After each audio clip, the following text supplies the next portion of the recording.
Hello Kathden fans! Ito na nga ha. Ang inyong Ma'am Catherine mga customers ay sobrang kakulitan. No, kasama niya si Lexine na kanyang pamangkin po ay nag-post no, ng padila niya mga kasembreros na siya po ay nakakulay orange at saka si naka-white no, at saka si Lexine naman ay naka-white po. Hindi ko lang, parang medyo throwback po ito mga kasus, pero kaka-post lang ng admin no. And then ito, yung TNT ay shinare ni Ma'am Catherine mga kasembreros ang video clip na kung saan ay nagsiselebrate sila ng 25 years sa industriya mga kasembreros or sa kanilang business.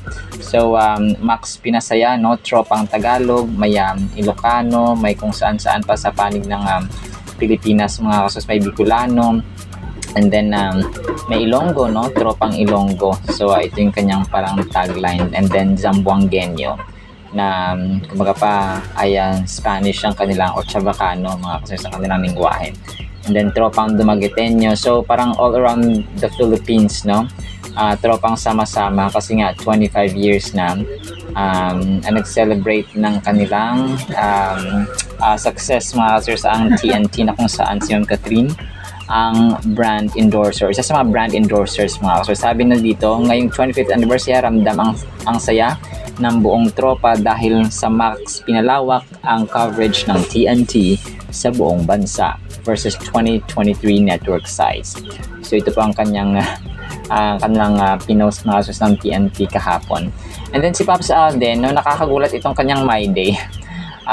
Doon na siya no, although expected, pero doon kasi siya parang tumakbo no sa Clark Air Base mga kasus. Nagpaparamdam na siya na siya po ay mag-aaral na magsisimula mga kasus ng kanyang pag-aaral ng pagkapiloto mga kasembreros. So kasama niya dito ang mga students din po no ng Clark Air Base mga kasembreros. So ay Pestrilla yung kanyang nakalagay dito na ano, parang nag-My Day, tapos shinare din niya mga kasembreros sa kanyang IG story. So talagang mahaba-haba pang gugulin ni Mrs. Wilkerson na magantay mga kasembreros, and maging siya no, that is why they always keep themselves busy mga kasembreros. And then ito, yung kanyang IG story din po ay napaka-impactful nito. Kasi sabi niya dito sa kanyang IG story, be valuable, not too available. Too much availability kill your value, or kills your value. So ang dito mga kasembreros, tama ito no.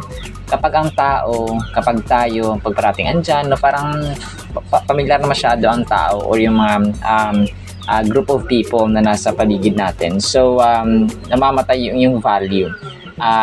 Sabi nga nila is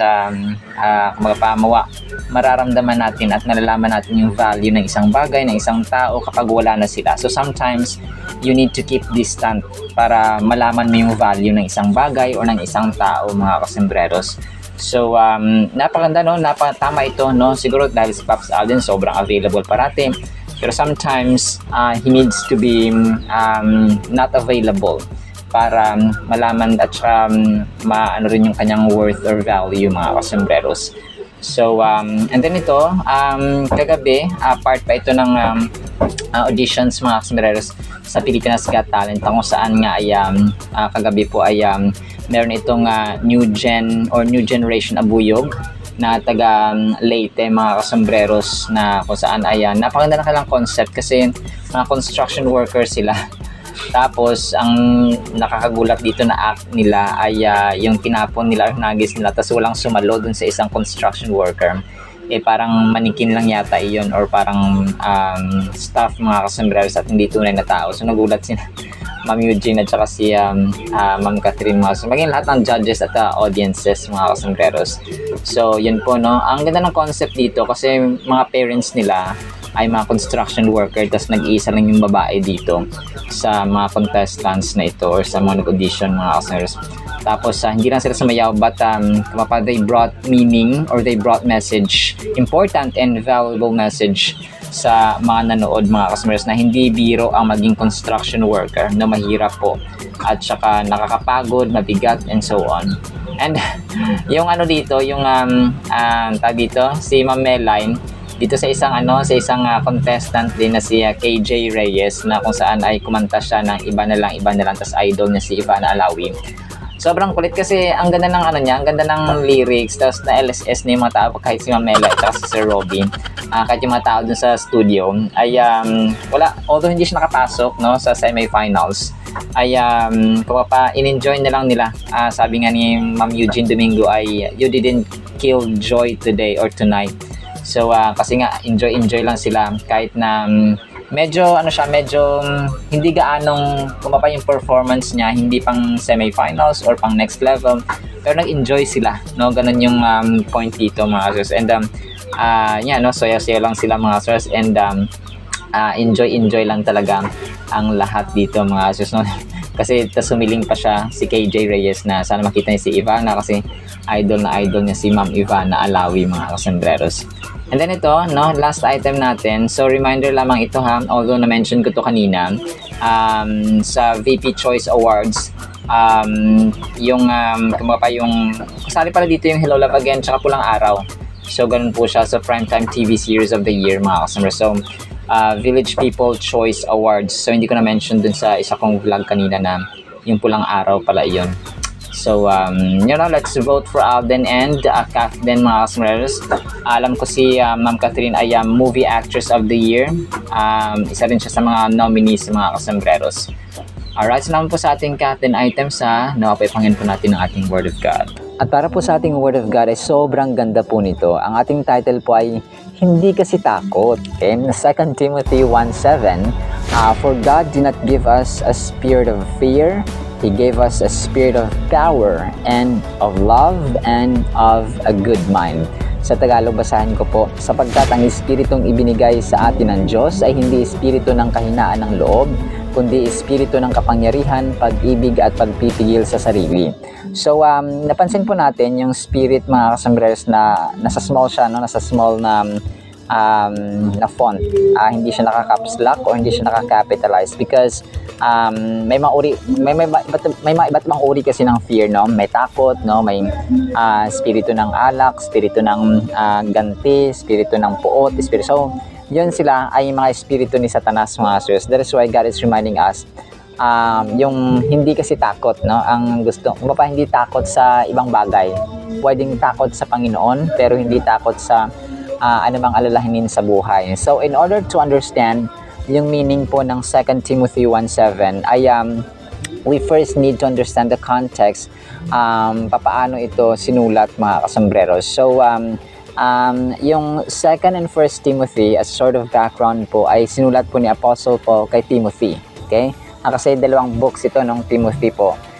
Second and then first and then 2 Timothy, yung books po na sinulat ni Apostle Paul para sa kanyang disciple, actually close na disciple, parang anak na niya si Timothy sa simbahan mga sus, spiritual brother. Timothy was a young girl, sabi dito, young leader, and Paul was his mentor. So in these letters, Paul offers practical advice and encouragement to Timothy in his ministry.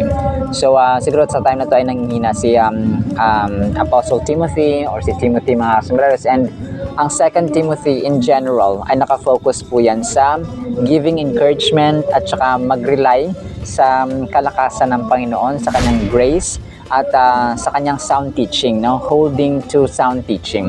Pag sinabing sound teaching ay tunay, hindi false teaching, hindi siya magical teaching, kundi practical and spiritual teaching mga kaswas. Kasi maraming naglitawang mga false teachers that time mga kaswas. So this letter is unlike many of the other letters Paul wrote, including 1 Timothy, because this one is intensely personal. So since ito ay kasi para siya sa mentorship kasi, leadership at discipleship mga kasama sa simbahan, meron tayong tinatawag na mentoring. May time talaga na yung mentor and then yung disciples or yung mga tinuturuan niya ay may time talaga yun na intense yung training. Espiritu na hindi takot, hindi kasi takot, kundi espiritu ng kapangyarihan, pag-ibig at pagpipigil sa sarili. Alam niyo minsan napakahirap nitong pagpipigil sa sarili. Small word lang yung hindi naman ganong impactful, walang ganong effect yung pagpipigil sa sarili. So, maraming kasing form, hindi lang pagpipigil sa sarili na uminom ng alak, hindi lang pagpipigil sa sarili na nagkaroon ng jowa agad, lalo na sa mga estudyante ngayon, mga mag-aaral pa lang, talagang atat na atat sila magka-jowa na walang pagpipigil sa sarili. Yung pagpipigil ng bunganga, pagpipigil ng galit, no, pagpipigil ng puot, pagpipigil ng sexual lust, no? Maraming form mga kasunod, no? Imbis na magsasalita ka sana, pero you have to control yourself, na control your tongue, control. So, ganun siya mga sus, no? Small word lang siya, pero mahirap minsan i-apply. Tama? So, agree kayo? So, ganun po siya mga sus. Pero, Apostle Paul is reminding his disciple Timothy, and of course, tayo po, na yung pagpipigil sa sarili ay espiritu ng Diyos po yun mga kasembreros. Pagpipigil sa sarili sa masama, yes, pero pagpipigil sa sarili sa mabuti ay hindi po, no? Ang Espiritu ng Diyos, it always deals with goodness, no? Righteousness, justice, peace, no? Love, faith, hope. So, ganun po mga, so alam natin yan, Galatians 5:22-23. So, ang sabi niya dito, power, no? Power.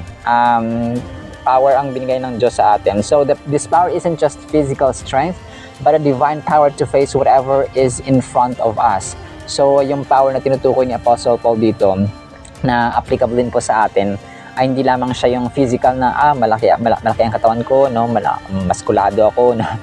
This isn't strength that we can gain on our own, rather it comes from trusting in God. So, hindi siya physical, kundi more on spiritual aspect, mga sombreros. So, sabi pa niya dito, love, no? Love is a central theme in the teachings of Jesus in the New Testament. Paul is not just referring to God's love for us, but also the love that we are empowered to express towards others. So, ang sasabi ni Apostle Paul dito, na love ay hindi lamang yung pag-ibig ng Diyos sa atin, kundi yung pag-ibig din natin para sa ating kapwa-tao. Okay? Yung kapwa-tao may represent yung ating pamilya, yung ating asawa, kapatid, anak, magulang, lolo, lola, pinsan, yung ating mga friends, yung ating mga kakilala, and even strangers, no, nakakasalamuhan natin sa palengke, sa mall, o kung saan paradahan ba yan, o nag-aantay ka ng mga masasakyan, and so on. So, those are the people that need and we need to express our love to. Yan ang sasabi ni Lord po ni Apostle Paul dito sa atin, reminding that the spirit that He gave us or that God gave us ay hindi espiritu ng takot, o kahinaan ng loob, kundi espiritu ng kapangyarihan, pag-ibig at pagpipigil sa sarili. Kung kaya, hindi kasi takot. Yan ang title natin mga kasembreros. Alright, salamat po in the meantime, nawa po ay pagpalaan po tayo ng pag-ibig, pananampalataya at pag-asa in the mighty, holy, sweet, magnificent, powerful, full of love, and full of self-control, Jesus Christ Himself. And everyone said, Amen and Amen. See you sa next segment po mga kasembreros, and paalam po. I love you.